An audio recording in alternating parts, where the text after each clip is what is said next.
Hi everyone, welcome back. I Pamela Nova Yolanda Sagala. At this time, we will learn about the lesson about the semantic. So we'll learn about our lesson today. Okay. At first, we should to know about the meaning of semantic. So, what is semantic? Semantic is the study of meaning words. And semantic is the study of the relationship between words and how we draw the meaning from those words. So, when we going to learn about the semantic, the part of studying language is understanding the many meanings of individual words. Once you have a handle all the words themselves, the context comes into play. It the same can be said to people and they can interpret it differently. And then in semantic analysis, there is always an attempt to focus on what the words conventionally mean, rather than on what a speaker might want the words on particular occasion. So that is we can call semantic. So the semantic is involves the construction of words, signals, and sentence structure. It influences our reading comprehension as well as our comprehension in other people's words in everyday conversation. Semantics plays a large part in our daily communication, understanding, and language learning without use even realizing it. So, for the example, when a child might make use of semantic to understand a mom's directive, do your course as do your course whenever you feel like it. However, the mother was probably saying, do your course right now.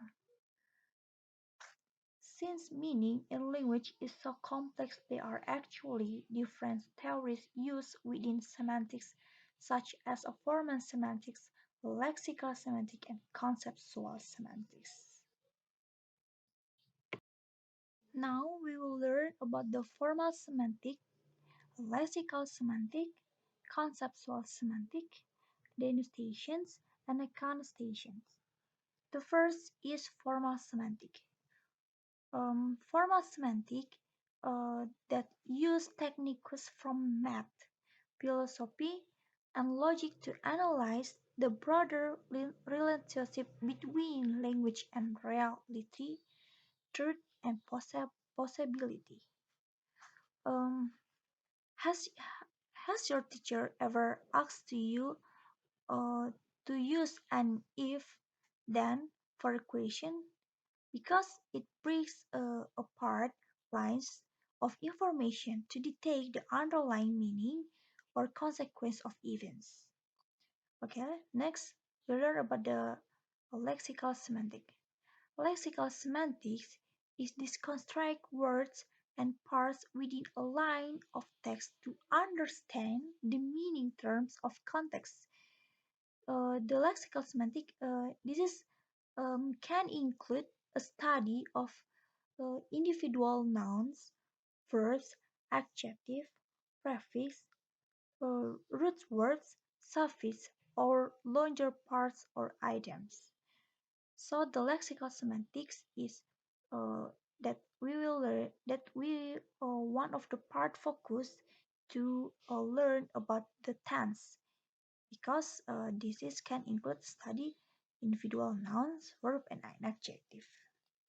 Next, about the conceptual semantic. Conceptual semantics deals with the most basic concept and form a word before our thoughts and feeling add to content to it. For example, and it most basic, we know a cougar to be a large wheel cake, but The word cougar has also come to indicate an older woman who's dating younger men. This is where context is important. So the conceptual semantics include to denotation connotation. Conceptual semantics open the door to conversation or connotation denotation. First, let we learn about the meaning of denotation and connotation. Denotation is the standard definition of a word. That's meanwhile, a connotation deals with the emotion evoked from a word. How about connotation? Connotation will be derived from the manner in which you interpret a word or sentence meaning, such as semantics and connotation are deeply intertwined. So the connotation uh, will be derived from the manner in which you interpret a word or sentence meaning. So I have one example. For example, is imagine when a man told a woman, "I care for you a lot." That I can't I cannot think that will that man that made the woman's heart melt, right? Sure. If he just said that out of the blue walking down the beach one day. But what if the woman told the man, "I love you," and after a long pause all he said was, "I care for you a lot." Said because the context from the example is the current situation, it will always play a role in everyday semantics. Now we will learn about the natural and conventional signs. Natural and conventional science is one of the parts study about language. So we'll learn about the meaning of language first. A language is a system of symbols through when the people communicate. The symbols may be spoken, written, or signed with the hands. It is a complex system of symbols or signs that are shared by members or community. So the language is not just when you want to communicate to others, it's not just you can use your mouth, but in the slide said that a language it can be from written or signed with the hands because it's a complex system of the symbol. So how we can differentiate between natural sign and conventional signs? Just remember, a natural sign is sender just human receive. Conventional signs is human receive. So I want to give you the example about the natural signs. Natural signs, for example, is footprint. Footprint. Footprint itu kalau apa jejak kaki. Footprint is the natural result of a foot treading of soft surface.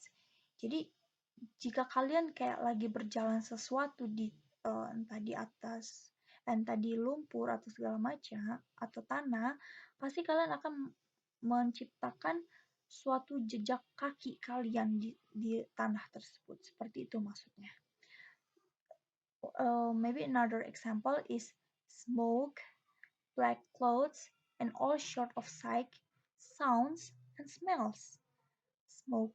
Maybe ketika kalian melihat orang merokok, mereka akan mengeluarkan asap.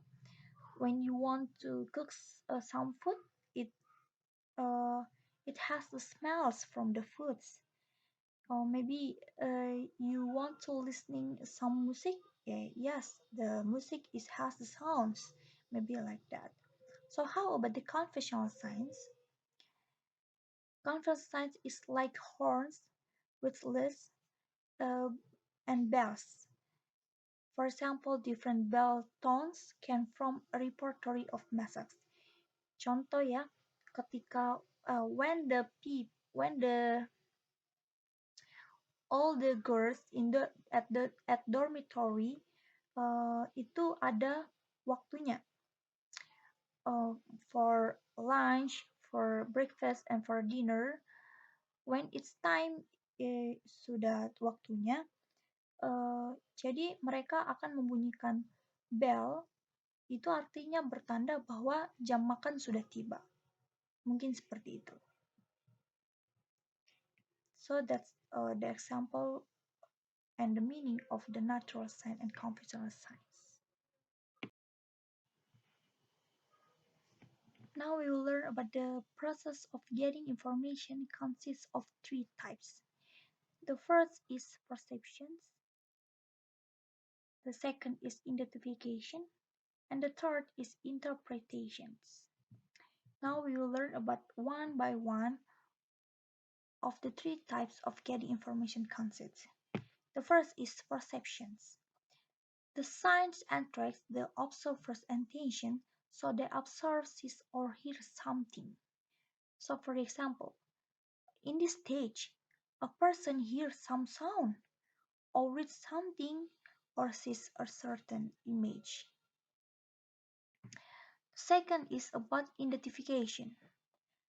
Um, when we recognize the phenomenon that we have a previous experience about that is stored in our memories. Um, we will observe a sign and derive some meaning from it. It, it means that we have seen a similar sign before. The third is interpretation. To interpret the meaning of a sign and a form of reaction to it. Meanings uh, are often personal that depends on the space-time context in which we observe it. So that is for the process of getting information consists of the three types.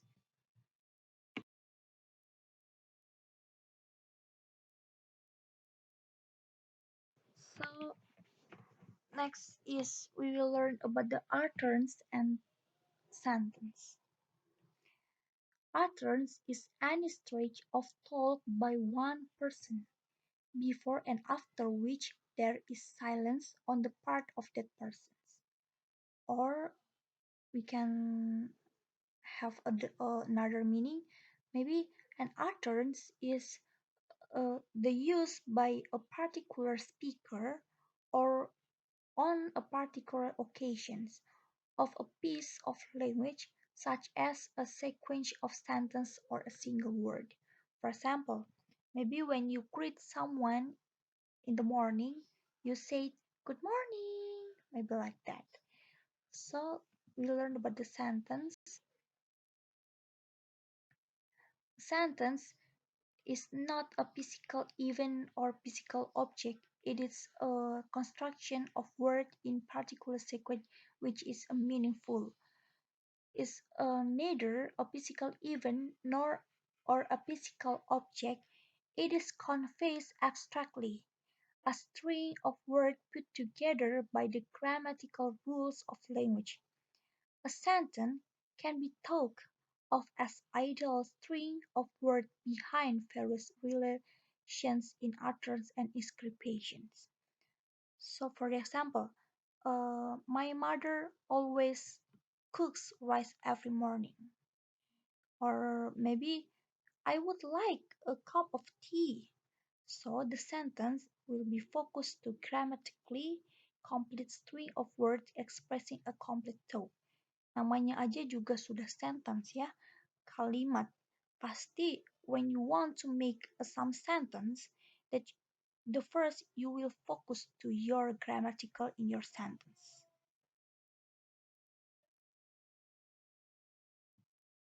Okay, now we will learn about the dimension of meaning. The first is we learn about the reference. Reference is the relation between a language expression such as the doors, both doors, the dog, another dog, and whatever the expression pertains to in a particular situation of language use, including what a speaker may imagine. Reference is the way speakers and hearers use an expression successfully. For example, uh, my brother is in the beech tree. So the so my brother is reference for the person, and the beech tree is the reference for the things. So the for the example, reference is part of language. Things or people exist in the world, even something or someone that not exist but we believe they are available. So I have the question. Can a part of language, word or expression have more than one reference? Let's we see the example. Some expression in a language can have variable reference. For example, orange, buah jeruk. Orange is the part or one of the part name of fruit. Orange, as we know, kita sudah tahu warna jeruk itu warna apa, that's orange. So, the example from orange atau buah jeruk ini, it's has of more variable reference. It's the name of fruit and the name of the color. Now, how about the moon? Some other expression never refer to different reference. Example, the moon, bulan, have a constant reference. So that's our example. Now we will learn about the denunciations. Denunciation is the straightforward or common sense meaning of signs. Literally, what is actually shown is an image. For example, I have two image in this slide. One is the rose flower, and the second is apple.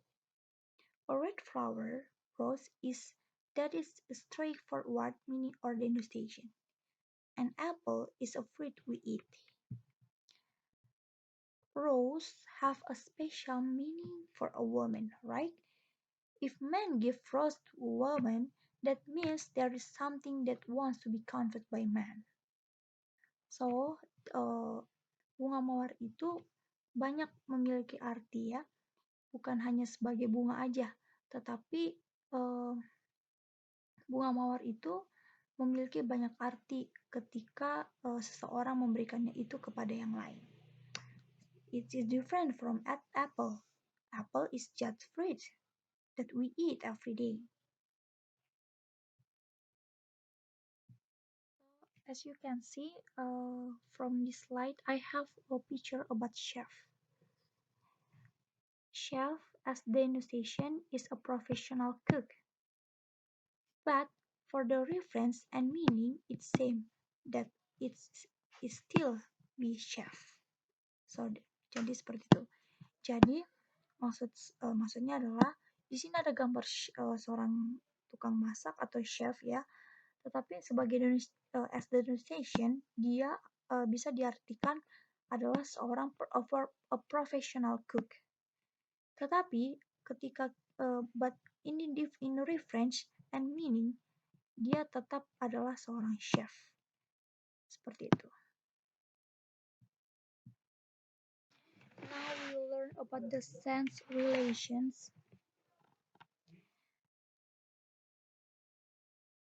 I have four kinds of the sense relation. The first is synonym, antonym, polysemy, and hyponym. I will explain one by one about these kinds since a relation. The first is synonym.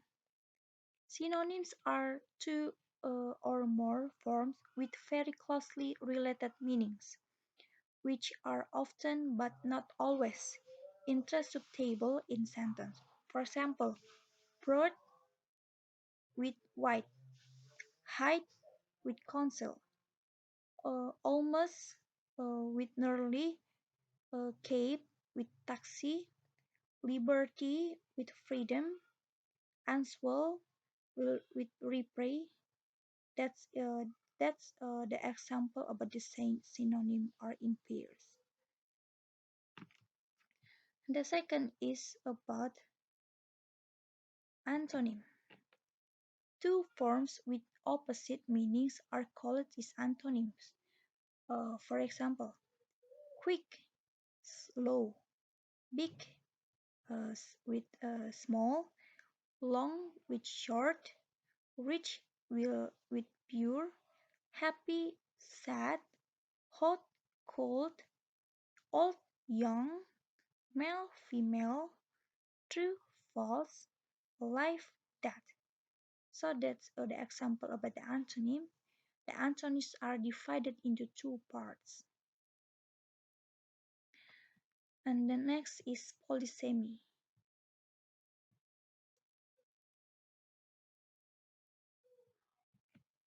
If a word has multiple meanings, that is called polysemy.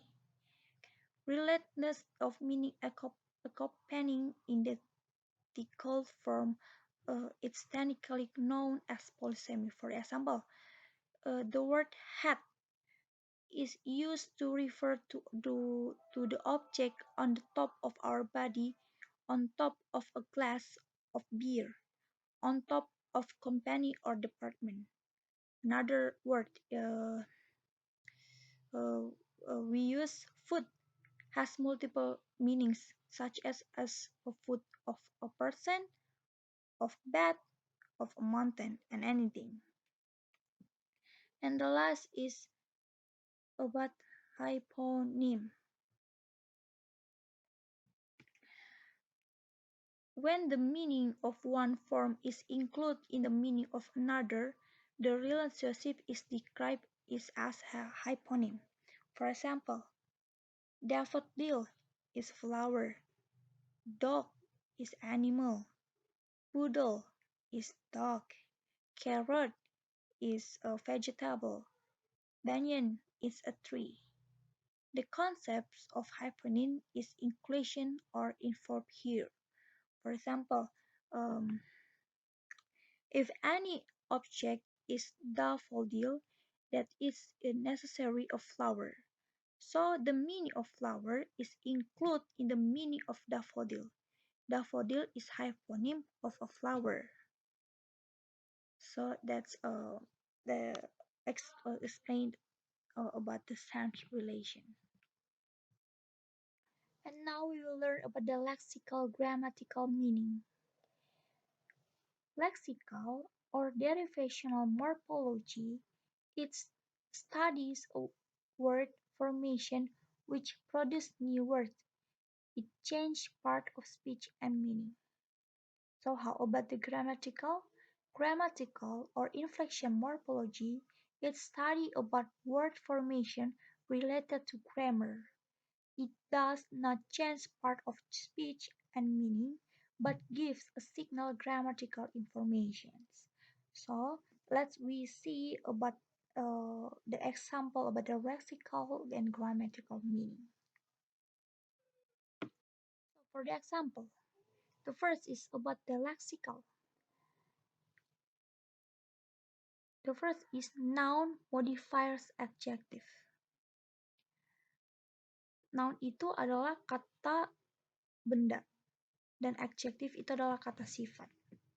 So I use happy for the adjective and happiness for the noun. Let's we look for the sentence. They look happy after winning the competition.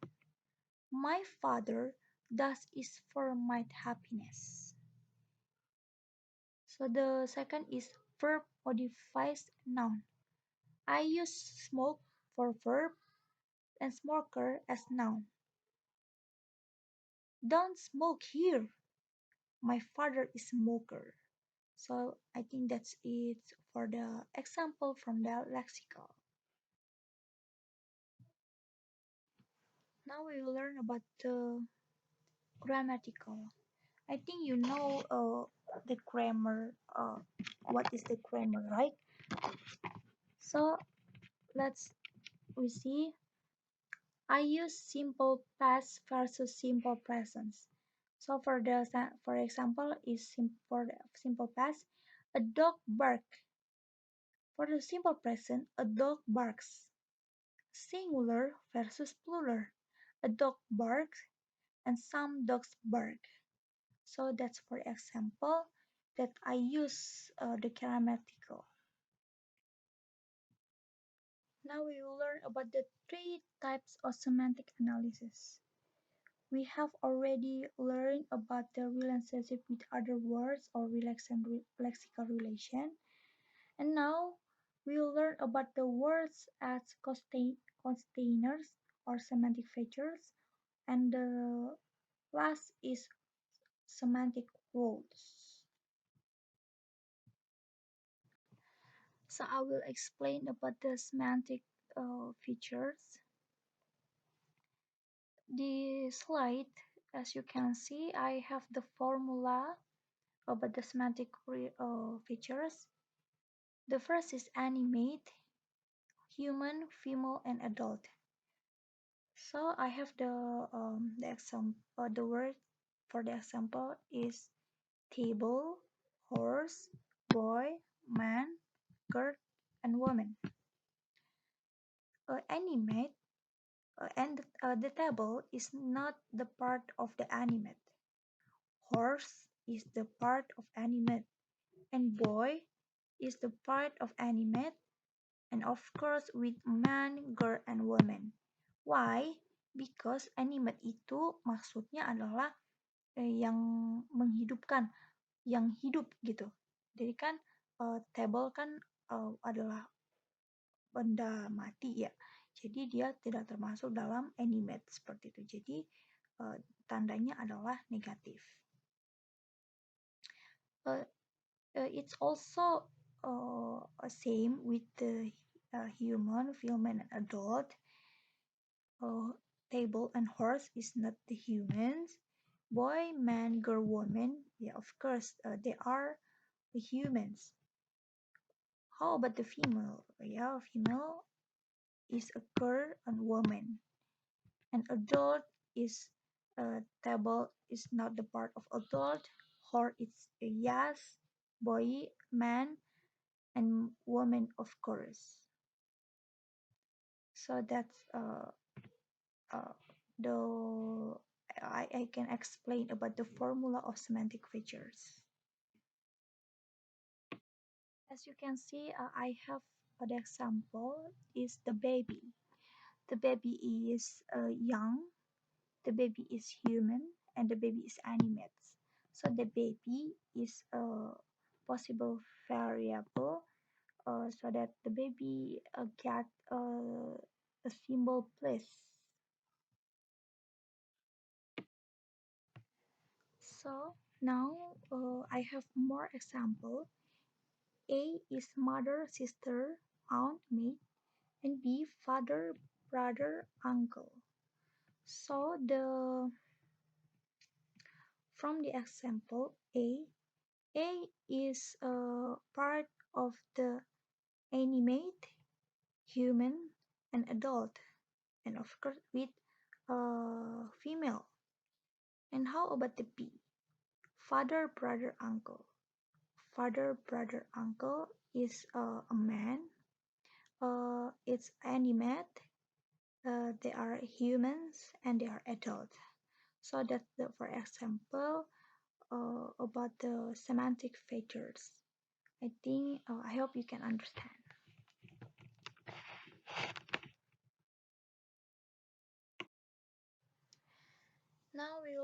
about the semantic roles, semantic role is the underlying relationship that a participant has with the main verb in a class. The words are not just the containers of meaning, they fulfill different roles within the situation described by a sentence. For example, if the situation is a simple event such as the boy kicked the ball, verb is indicates action. Boy is performs the action that is agent, and ball undergoes the action its team. So that's describe the roles of intel such as people that things involve indications. And now I want to explain one by one about the kinds of semantic roles. The first is agent, team, experience, instrument, location, source, and goal. The first is agent. What is agent? Agent is the entity that performs that action is technically known as agent. For example, the boy kicked the ball. As the sentence, one role is taken by the boy, and the boy performs the action. So it is agent. So the agent is boy. Although agents are typically human, they can also be non-human force, machines or creators. For example, again, the wine blew the ball away, or the car ran over the ball, the dog caught the ball. So it's a for example. So they explain about the action. Next is about team. What is team? The entity that is involved in or affected by the action is technically known as the team. For example, uh, we use the same example, okay? The boy kicked the ball. In the sentence, ball is the team because it is affected by the action performed by the agent. And the team can also be an entity that is simply being described. For example, the ball was red. The team can also be human. Indeed, the same physical entity can appear in two semantic roles. For example, again, the boy kicked himself. Here, boy is agent and himself is team. Next is about instrument. If an agent uses another entity in performing an action, that other entity fills the role of instrument. For example, we will use another example. She hit the bug with the magazine. In writing with a pen or eating with a spoon, the parts of a pen and a spoon have the semantic role of instrument. Next is about the experience. When a noun first designates an entity as a person who has a feeling, a presence, or a state, it fills the role of experience. If we see, know, or enjoy something, we do not perform any action in this way that we are the role of experience. For example, did you hear the noise? The experience is you, and team is that noise. And next is about location. When an entity is in the description of the event that it fills the role of location. On the table, in the room, like anything. For example, Mary saw Mary saw a church on the wall. So what the location of the sentence is, let's I repeat again. Mary saw a church on the wall. So from this sentence, on the wall is location. Next is about source and goal. Where an entity moves from is the source, and where it moves to is the goal. For example, um, when we talk about transferring money from saving to checking, the source is savings and goal is checking. I repeat again.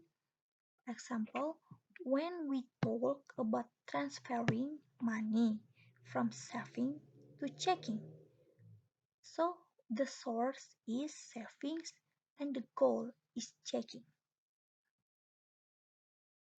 So that's the explanation about the kind of semantic roles. Now we will learn about the aspect. What is aspect? Aspect is both grammatical and lexical. It is expressed in predicates, especially in verb implication and collection of verb. For example, it's beginning to break. It's breaking. It's broke. It's broken. However, the expression of aspect may also appear in certain temporal adverbs and in the choice of referencing expression. So the aspect is expressed primarily in the predicates of sentence. Uh, in English, grammar and a predicate is one of the two main parts of a sentence, or the other main part is the subject. A predicate is usually defined as a word group that comes after the subject to complete the meaning of the sentence or clause.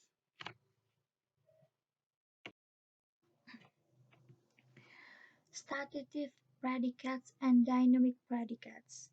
Stative predicates is a described sentence that exists whether permanent or temporary in nature. For example, is Gregory arrived here. I recovered from my head. The company started manufacturing silicon chips. Stella lost her tired look. Thus the following sentences are stative and have stative predicates. For example, is we waited. The children were hungry. Snow lay on the ground. Alan needed a dictionary. So the following are activity sentences and have dynamic predicates. For example, is something moved. The sun came up. The boat drifted along. They discussed the plan. So that's for example. This is the example of the stative is typically duration in aspect. For example, I needed a rest. From this sentence, I need the rest is explain that sentence not yet showing how long I need a rest. Jadi dari apa from this example, I need the rest kayak ambigu, kayak kata yang ambigu bahwa dia tidak menjelaskan berapa lama dia membutuhkan waktu istirahat. So the second is I needed a rest an hour. So from this sentence is they explain how many times she or he need a rest. So for example, conclusion is both of sentences are true because stative predictions relates a situation that consists of homogeneous parts. The last piece we will learn about the durative and partial. Durative is of related to or being the verbal aspect that expresses action continuing unbroken for a period of time.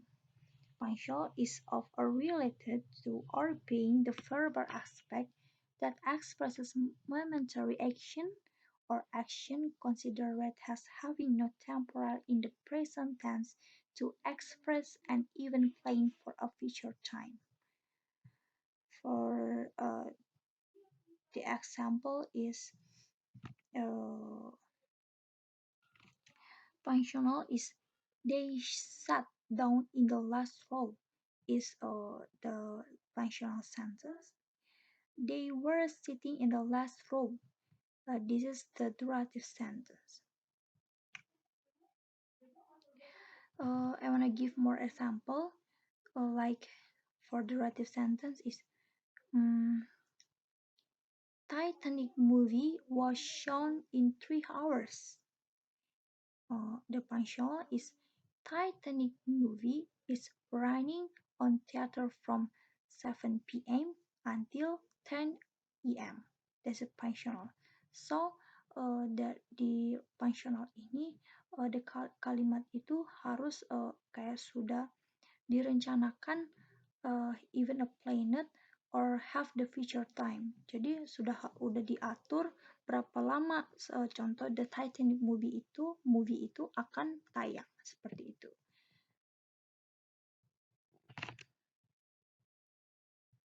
So that's all from me.